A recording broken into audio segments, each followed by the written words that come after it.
ইল্লাল্লাযীনা আমানু ওয়া আমিলুস সালিহাতি ওয়া তাওয়াসাউ বিল হক ওয়া তাওয়াসাউ বিস সাবর। সাদাকাল্লাহুল আযীম। وبلغنا رسوله النبي الأمين الكريم ونحن على ذلك لمن الشاهدين والشاكرين والحمد لله رب العالمين।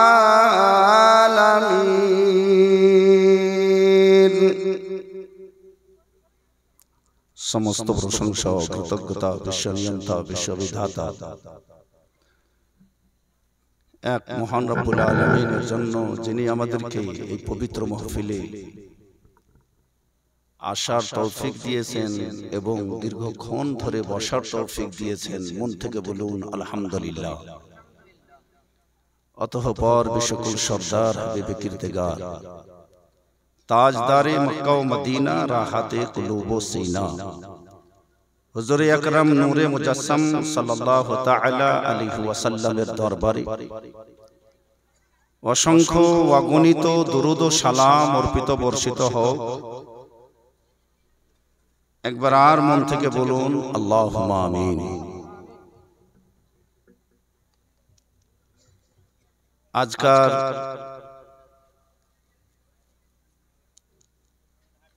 এই পবিত্র জলসা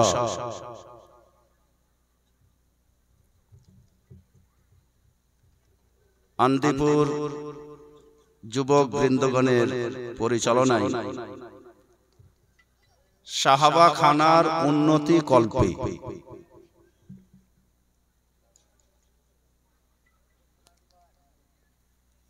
সাহাবাখানার উন্নতি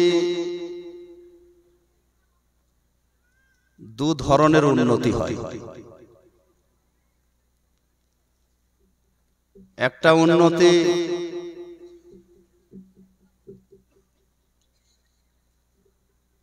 সাহাবাখানা অর্থাৎ কবরস্থানকে বৃহত্তম করা, বাড়িয়ে দেওয়া, ইজাফা করা, জমি জায়গা খরিদ করা বা আশেপাশে আর অন্যান্য কিছু কবরস্থানের উন্নতির জন্য করা।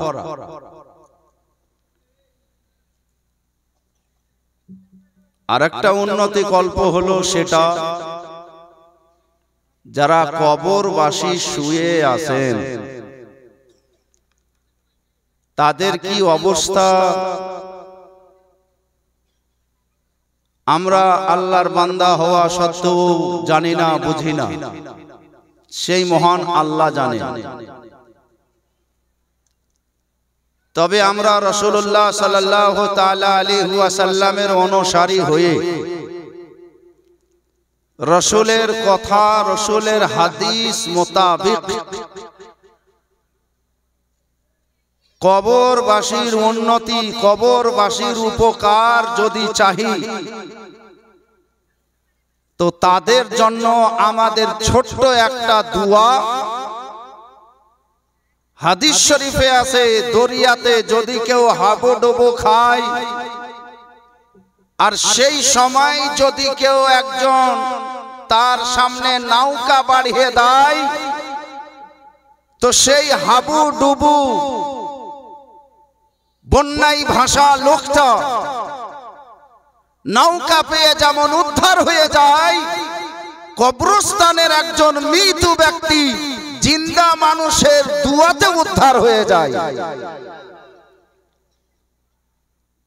তো আজকে কবরস্থানের দু ধরনের উন্নতি কল্প, একটা প্রায় সমাপ্ত হলো। আজ আপনাকে কিছুক্ষণ কবরবাসীর ব্যাপারে শুনতে হবে এবং জানতে হবে।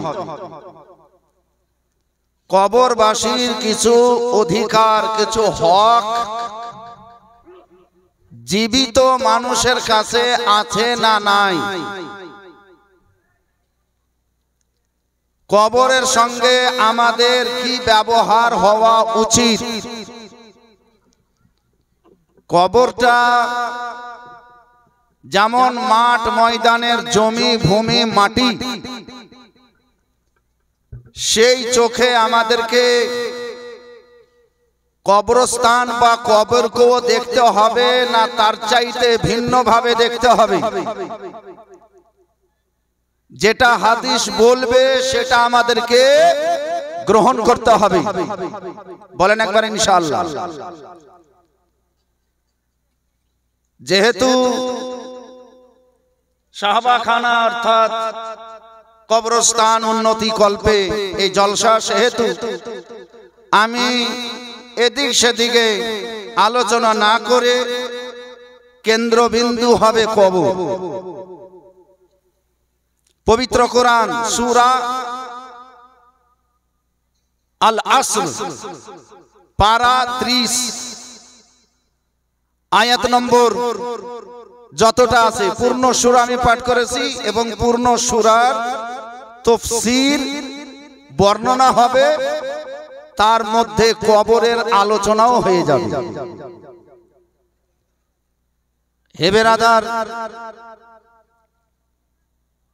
আজ আমাদের মুসলিম সোসাইটিতে, মুসলিম সমাজে এইগুলো কথা বলতে অতি দুঃখ লাগে। আজ আমাদের অবস্থা সারা ভারতবর্ষে কিরকম হয়ে আছে, মানুষকে বলে লিখে দেখাবার দরকার নয়, সবারই অন্তর জানে কিরকম জর্জরিত উৎপীড়িত হয়ে আছে। এহেন অবস্থায় মুসলমানকে যদি কাদা ছোড়াছুড়ি করে, তাহলে 100 বার আপনার হৃদয় বলবে এটা খারাপ হচ্ছে, এটা ভালো আদৌ হচ্ছে না। যাই হোক, প্রাণের বন্ধুগণ আমার, পবিত্র কোরআনে আল্লাহ রাব্বুল আলামিন ইরশাদ করেছেন, ইযা তানাযাতুম ফীহি ফারুদ্দুহু ফি শাইইন ফারুদ্দুহু ইলাল্লাহি ওয়া রাসূলিহি। যদি তোমাদের মধ্যে কোন জিনিসকে নিয়ে তর্ক বিতর্ক বেঁধে যায় বা কোন রকমের সমস্যা দেখা যায়, ফারুদ্দুহু, তাহলে তোমরা প্রত্যাবর্তন করো, তাহলে তোমরা যাও আল্লাহ এবং রাসূলের কাছে। এক কথায় কোরআন এবং হাদিসের কাছে তোমাদের সমস্যার সমাধান সেখানেই রাখা আছে। আজ আমার আলোচনা কোরআন এবং হাদিস ভিত্তিক ইনশাআল্লাহ হবে। মরার সময় আমরা একজন লোককে দেখতে যাই, এই যাওয়াটা হাদিস সম্মত, হাদিস মোতাবিক না হাদিস বিরোধী? একটা লোক মারা যাচ্ছে, মরছে, ঘরে পড়ে আছে, বারান্দায় আছে, শুয়ে আছে। আমার আকা, আমার মুস্তাফা সরওয়ারে কায়নাত ফখরে মওজুদাত সাল্লাল্লাহু তাআলা আলাইহি ওয়াসাল্লাম ইরশাদ করেছেন, হাদিস শরীফে লেখা আছেন, তোমরা একজন মুসলমান, তোমাদের উপরে হক আছে যে লোকটা অসুস্থ হয়ে পড়ে আছে, তুমি যেন একবার তাকে দেখা করতে যাও। আরে জোরে বলেন একবার সুবহানাল্লাহ। এর নাম হলো ইসলাম। তার অধিকার, তার হক, তুমি যেন তাকে দেখতে যাও। কিন্তু এখন তার অবস্থা মরা মরা। জাকানদানির সময়, নাজার সময়, সেই সময় আমাদেরকে কি করতে হবে? আমি এখান থেকে শুরু করে কবর পর্যন্ত যাব। এক একটা পয়েন্টলি কথা মনে রাখার কথা শুনে যাবেন। আজ আপনাদের এখানে আমি খুব হইচই করে নারা তাকবীর বুলন্দ করে যাব না, খুব জলসা জমাতে আসেনি। আমার হার্দিক ইচ্ছা জানো হেদায়াত অনুযায়ী আমার 10 জন মুসলিম ভাই 10টা কথা শিখে এখান থেকে বাড়ি যায়। জানো সে কালকে এর মধ্যে একটা কথার উপরে আমল করে নাই, আন্দিপুরের জলসা সফল হয়ে গেছে। হে বেরাদারান ইসলাম, আকা মুস্তাফা সাল্লাল্লাহু তাআলা আলাইহি ওয়াসাল্লামের হাদিস মুসলিম শরীফ। আমি এখান থেকেই আরম্ভ করছি, তবে আমার পূর্বেই সুনাম ধন্য কোকিল কুণ্ঠি জীবনী বক্তা হযরতে আল্লামা মাওলানা সাবির হুসেন সাহেব কিবলা অতি সুন্দর ভাবে সুরে সুরে আর গজলের বাহার দিয়ে আপনাদের সম্মুখে নিজের বক্তব্য সুসম্পন্ন করে গেলেন, আলহামদুলিল্লাহ। তার পূর্বে আরেকজন জীবনী বক্তা হযরতে আল্লামা জীবনী বক্তা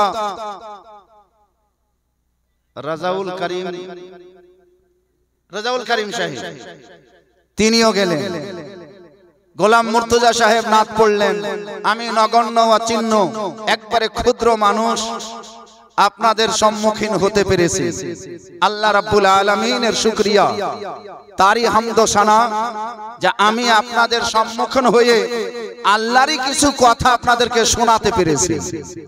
যাই হোক বন্ধুগণ আমার, আমি হাদিস থেকে আরম্ভ করব। তার পূর্বে আমরা আহলে সুন্নাত ওয়াল জামাআত মুসলমান, আমরা রাসূলুল্লাহ সাল্লাল্লাহু তাআলা আলাইহি ওয়াসাল্লামকে যেমন আল্লাহকে মানি তেমনই রাসূলুল্লাহকে মানি। আমানতু বিল্লাহি ওয়া মালায়েকাতিহি ওয়া রাসূলিহি, যারা ঝুমকে বলিয়ে সুবহানাল্লাহ। ঈমান নিয়ে এসেছি আল্লাহর উপরে, তার ফেরেশতাদের উপরে এবং তার রাসূলের উপরে। তো যেমন আমরা আল্লাহর জন্য নামাজ আদায় করি, তেমন রাসূলের জন্য দুরূদ প্রেরণ করি।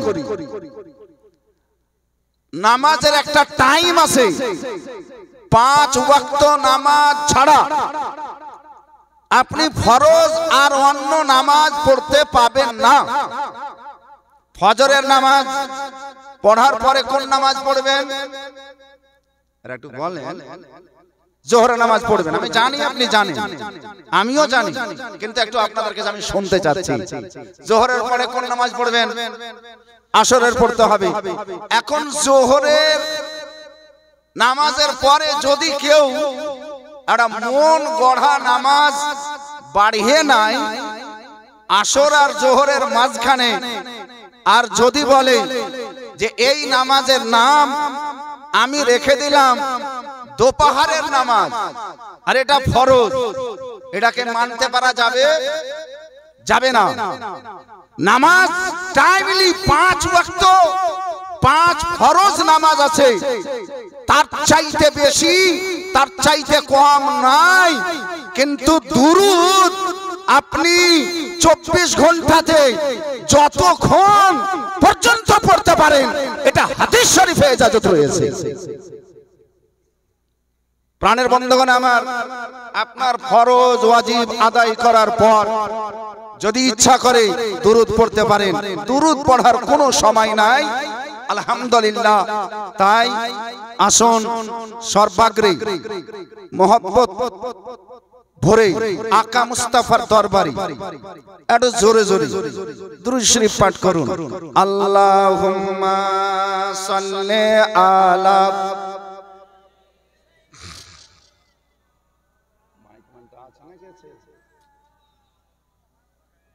নাই তো মাইক মানা আছে, ডাকেন আগে ডাকেন।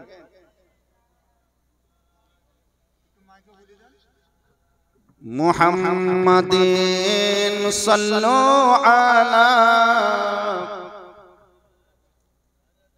हरदम ज़ुबा से निकालो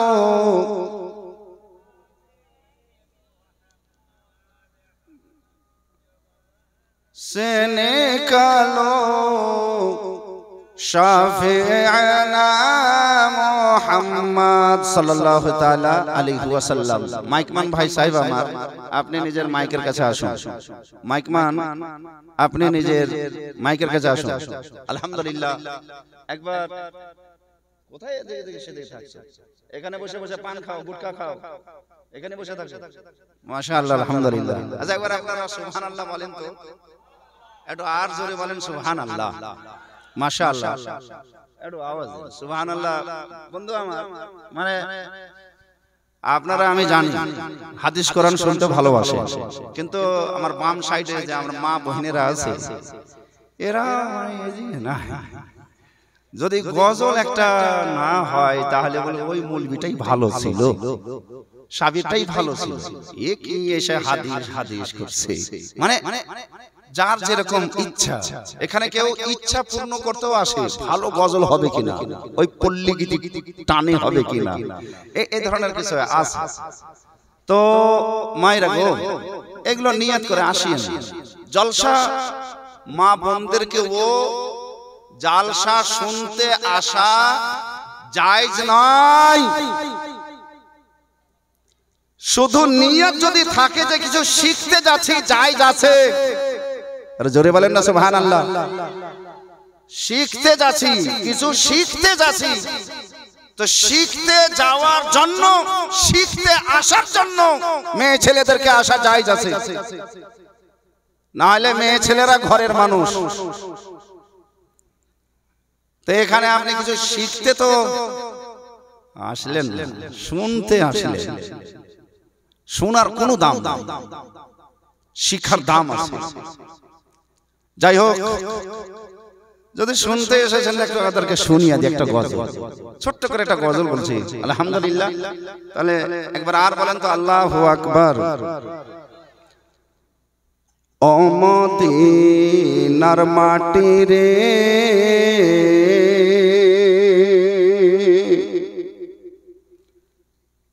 সকল সুখ বোঝে তোর কপালে। ও মদিনার মাটি রে,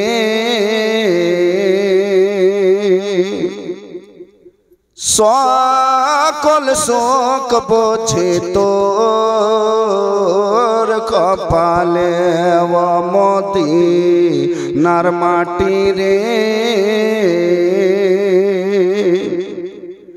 সকল সুখ বুঝি তোর কপালে। ও মদিনার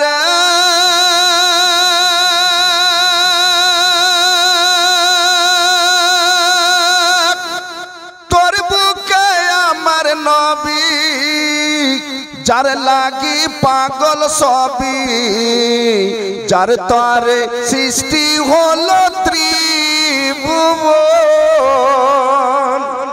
কান্দি আমি সারাক্ষণে, কখন যাব সেখানে। কান্দি আমি সারাক্ষণে, কখন যাব সেখানে। সহে না সহে না আর পরাণে। ও মদিনার মাটি রে, সকল সুখ বুঝি তোর কপালে। ও মদিনার মাটি রে, সকল সুখ বুঝি তোর কপালে। ও মদিনার তোর কাছে গেলে আমি কত খুশি হতাম জানি। তোরে আমি বুঝাইব কেমনে, मुबारकिया नबी जी के सलाम दिया रोजा मुबारकिया नबी जी के सलाम दिया बोलिताम मनेर बासना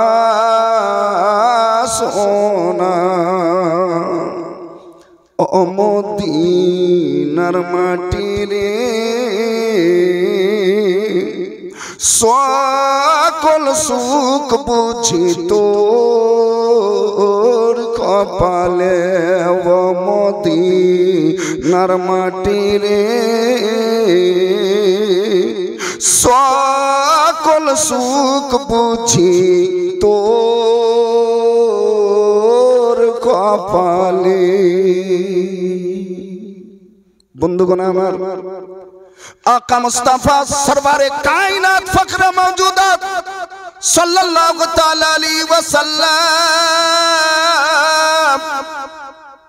হাদিস শরীফে বললেন ও আমার উম্মতেরা ও আমার উম্মতিনীরা তোমার বাবা অসুস্থ অবস্থায় রয়েছে তোমার মা বাবা অসুস্থ অবস্থায় রয়েছে গ্রামবাসী আপনাদের পাই পড়োশি প্রতিবেশী যদি অসুস্থ থাকে বারবার তাকে ইয়াদত করতে যাও আমার আকা মুস্তাফা সাল্লাল্লাহু তাআলা আলাইহি ওয়াসাল্লাম বলেন একবার যদি ইয়াদত করতে যাও এক হজের সওয়াব পাওয়া যাবে।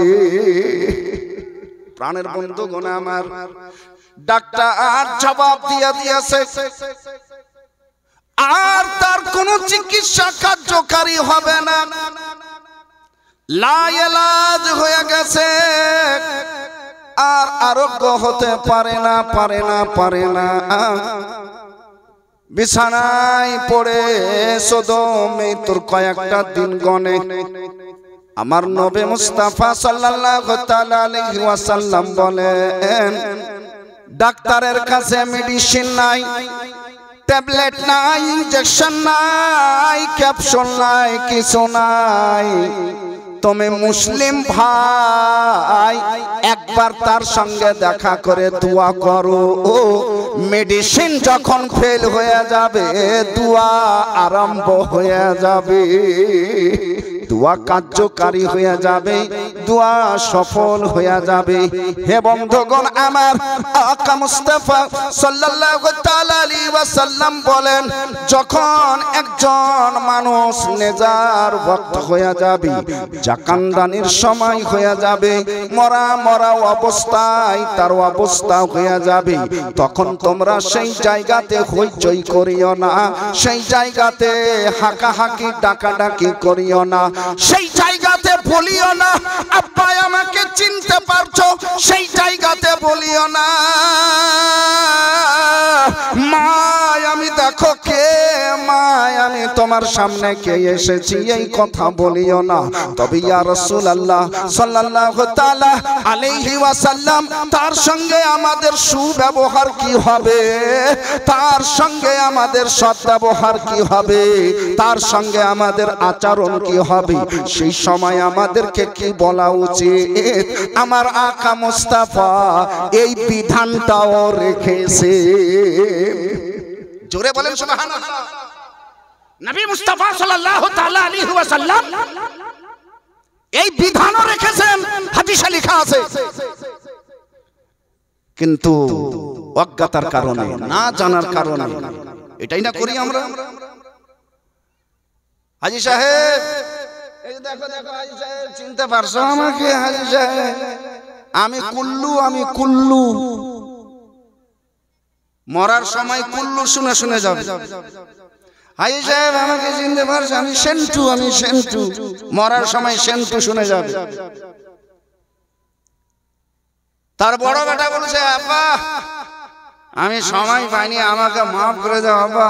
ও তো কি মাফ করবে ও তো জানতেই পারে না। যতদিন মাফ নেওয়ার সময় ছিল তখন অফিসে লাট সাহেব বসেছিল আজ মুখ লড়ে না চোখ লড়ে না হাত লড়ে না কিছু লড়ে না এই সময় এসে বলছে আব্বা আমাকে মাফ করো।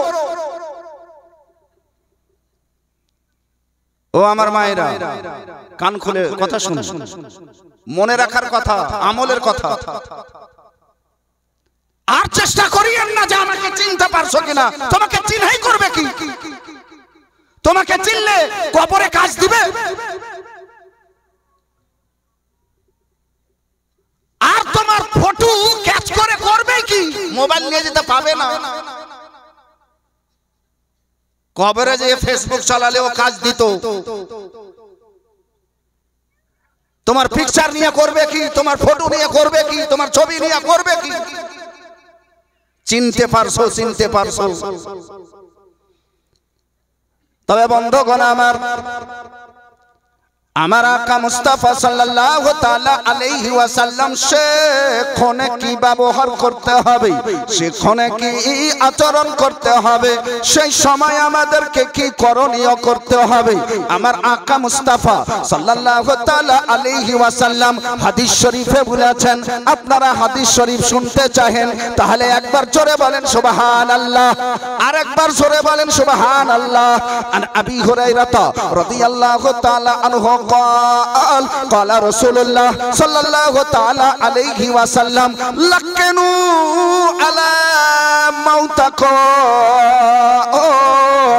لا إله إلا الله রাওয়াহুল মুসলিম।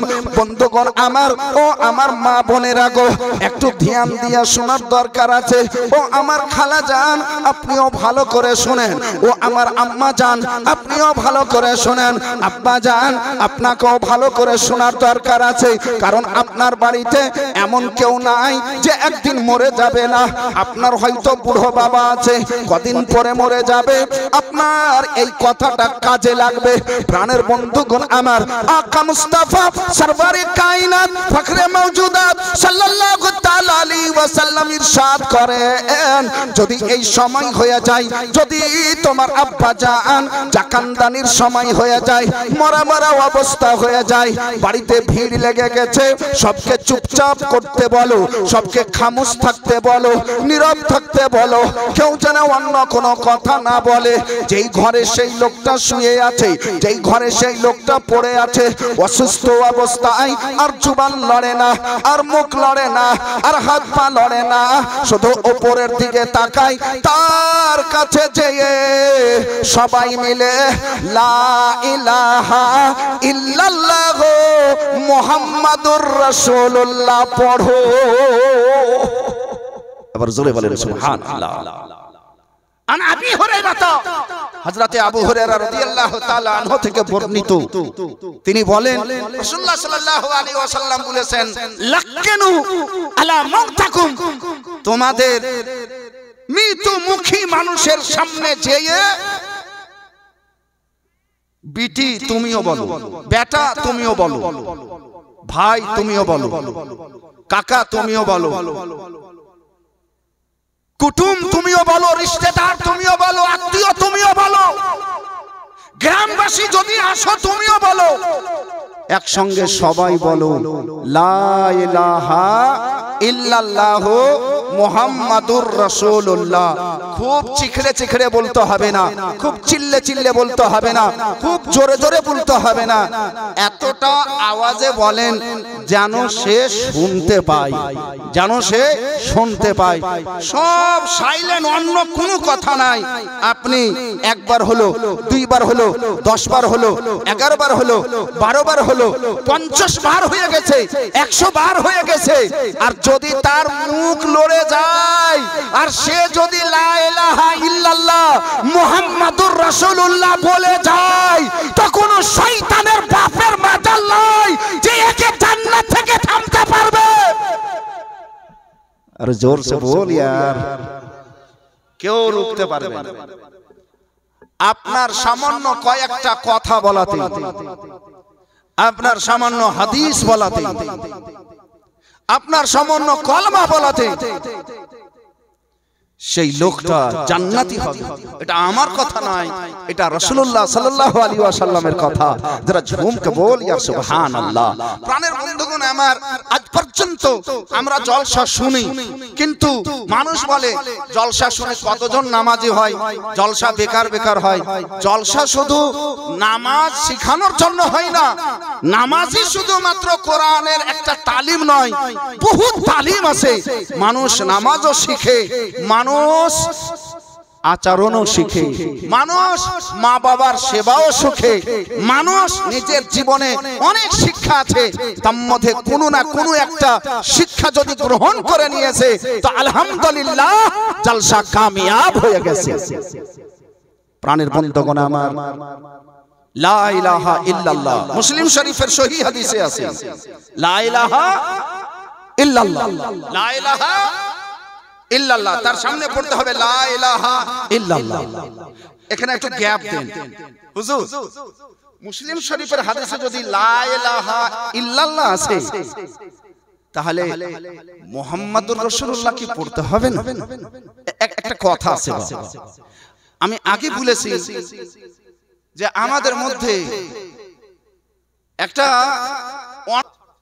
কিন্তু একটা মাথায় টুপিওয়ালা যদি আমাকে মেরে দিচ্ছে তো মাথায় লাগে না, বুকে লাগছে, লাগছে না? লাগছে। হাদিস শরীফে আছে লা ইলাহা ইল্লাল্লাহ, তাহলে হুজুর শুধু লা ইলাহা ইল্লাল্লাহ পড়তে হবে না মুহাম্মাদুর রাসূলুল্লাহ পড়তে হবে?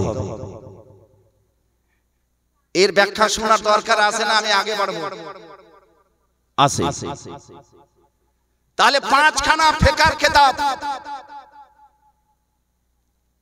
আর যেই কিতাবকে সারা জগতের মুসলমান মানে, তার মধ্যে লেখা আছে,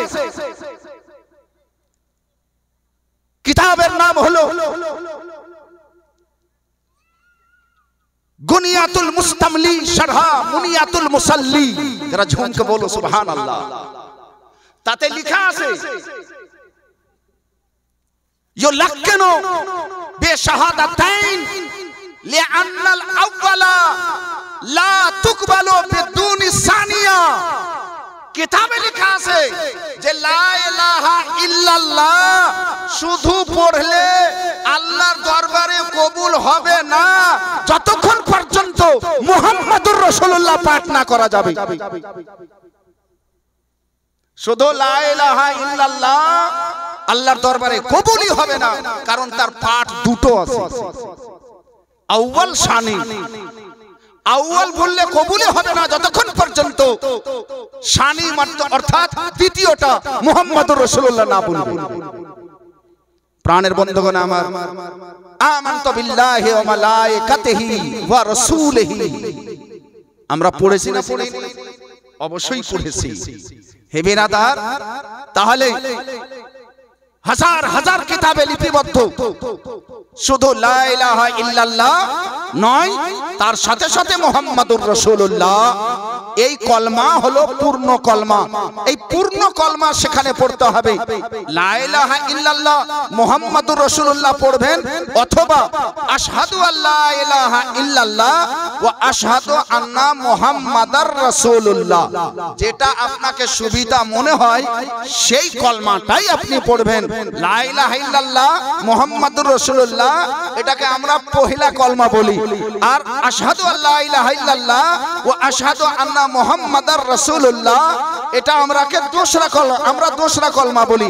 তো যেটা আমাদের সুবিধা সেটা পড়বেন ইনশাআল্লাহ। সেই মৃত ব্যক্তি জুবান থেকেও যদি না বলতে পারে আর তার হৃদয় যদি বলে দেয়, তবুও সেই মৃত ব্যক্তি জান্নাতি হয়ে যায়।